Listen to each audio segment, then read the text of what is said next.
Bonjour à tous. Aujourd'hui, mes invités reviennent du paradis trésiste, des étoiles plein les yeux. Théo Guinguet et Anthony Munico sont mes invités. Bonjour messieurs. Bonjour à tous, bonjour à toutes, bonjour Eric.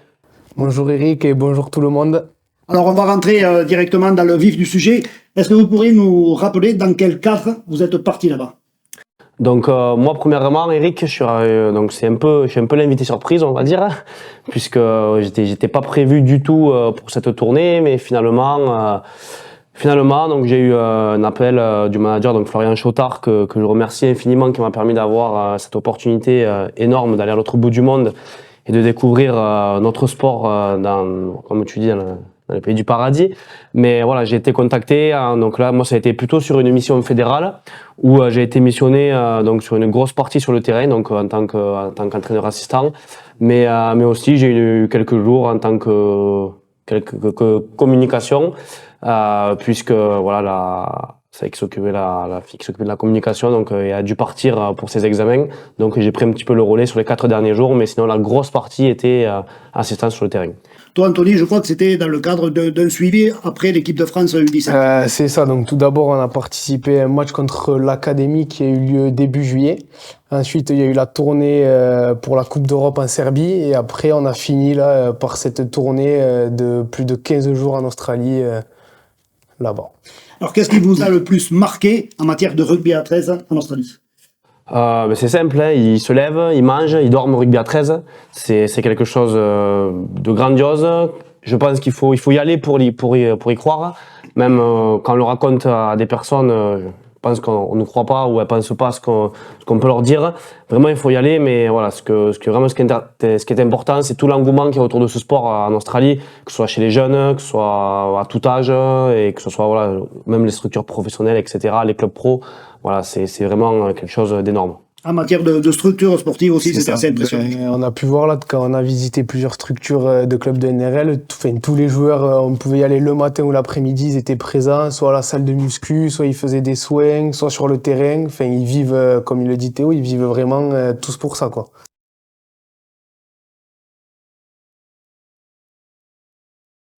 Déjà, c'est facile quand on a beaucoup de licenciés à tirer les meilleurs joueurs. Quand on joue contre l'Australie, c'est vrai que c'est un peu parfois difficile sportivement, mais voilà, quand on a le choix avec les joueurs, comme par exemple le foot en France, c'est forcément plus simple à trouver les meilleurs. Donc il y a un gros développement à faire chez les jeunes.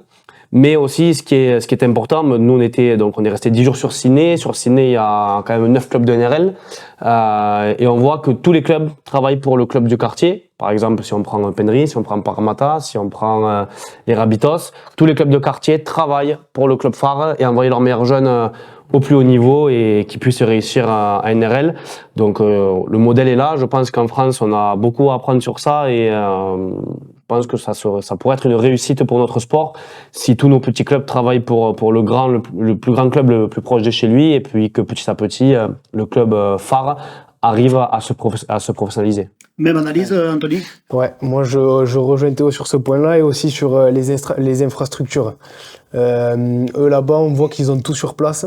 Donc ça veut dire qu'ils arrivent le matin, ils font leur séance, ils peuvent manger sur place. Il y a des espaces balnéaux, des salles de jeu, des salles de repos. Donc ça, je pense que c'est aussi un plus pour les joueurs, parce que ils ont tendance à plus passer de temps, du coup, je dirais, sur leur lieu d'entraînement, même que chez eux parfois. Alors en matière économique, je crois qu'il y a un modèle malheureusement qui légalement ne peut pas être transposable en France, c'est les fameuses salles de jeu qui t'ont assez impressionné, qui vous ont assez impressionné. Oui, après voilà, c'est un business, il faut se le dire, hein. Dans l'Australie, c'est un business. Les clubs construisent de grands bâtiments où ils ont des hôtels, des centres commerciaux, des casinos, des bars, des restaurants. Donc voilà, ils ont tout ce genre d'infrastructures qui leur rapportent de l'argent, et après qu'ils peuvent réinvestir soit sur le développement des jeunes aussi, parce que ils réattribuent sur les jeunes, mais ils réattribuent aussi l'argent sur d'autres événements qu'ils peuvent réaliser grâce à ça. Alors on va revenir au côté purement sportif. Quels sont les joueurs australiens que vous admirez le plus ? Anthony, peut-être ? Moi, je dirais Liam Martin, le seconde ligne de Penrith. Parce que, bon, déjà, je joue le même poste que lui. Et après, il a une très forte activité sur le terrain, et c'est surtout son style de jeu, moi, que j'admire. Il a été élu homme du match sur la finale de NRL qu'on a été voir, ouais, quand on était en Australie. Et, ouais, moi, c'est un joueur que j'admire beaucoup. Ouais. Théo? Moi, je dirais le maître à jouer de Penrith, Nathan Cleary, quand on le voit jouer, on a l'impression qu'il est facile, quoi. Alors, Il connaît tout, il sait tout faire. Avec une épaule blessée, il gagne une finale. Donc, je pense que c'est actuellement le meilleur joueur du monde. vous avez eu la chance, donc, vous venez de le dire, d'assister à cette finale. Ouais. Quelle était l'atmosphère dans le stade? Enfin, moi, personnellement, j'avais jamais vécu ça.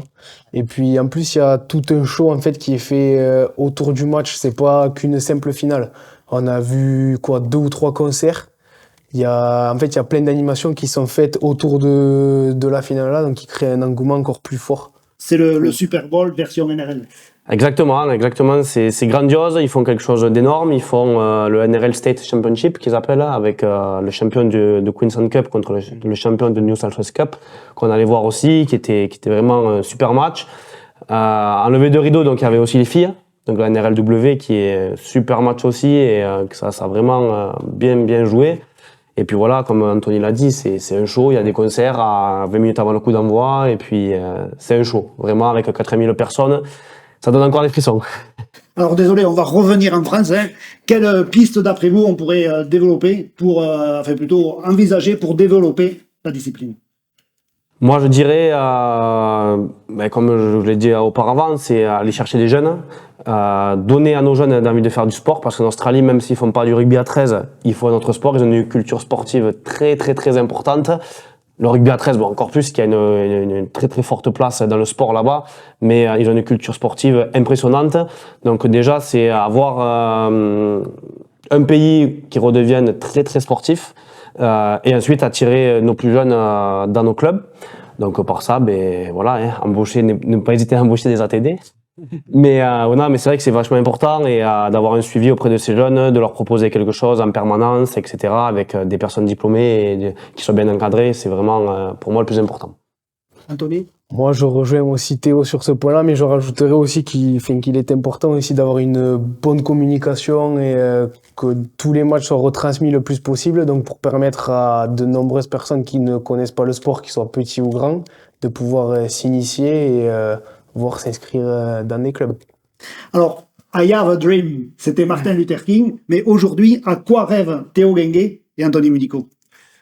De finir de ce que j'ai commencé, donc d'être parti, et pourquoi pas de finir, de repartir là-bas, non pas rugbystiquement, mais rien que pour la vie, l'éducation qu'ils ont. Voilà, c'est un mode de vie complètement différent, voilà, c'est des valeurs que j'ai vraiment adhéré et qui me plaisent. Le pays en lui-même est agréable. Beaucoup de Français y partent d'ailleurs, c'est pas pour rien. Mais voilà, pourquoi pas y revenir un jour un peu plus longtemps que 3 semaines. Anthony? Y revenir aussi, mais moi ça serait rugbystiquement si possible. Pour pouvoir jouer là-bas, les clubs, il y a de nombreux clubs. Ça a l'air, l'ambiance, comme il le dit Théo, c'est totalement différent d'ici. Ils ont un mode de vie qui est pas du tout pareil. Et les gens sont très accueillants, très gentils. C'est un pays qui m'a vachement plu, ouais. Ils sont tombés amoureux de l'Australie, mais ils sont revenus à Albi pour le plus grand plaisir des supporters. Merci messieurs, bonne saison. Merci à toi. Goodbye.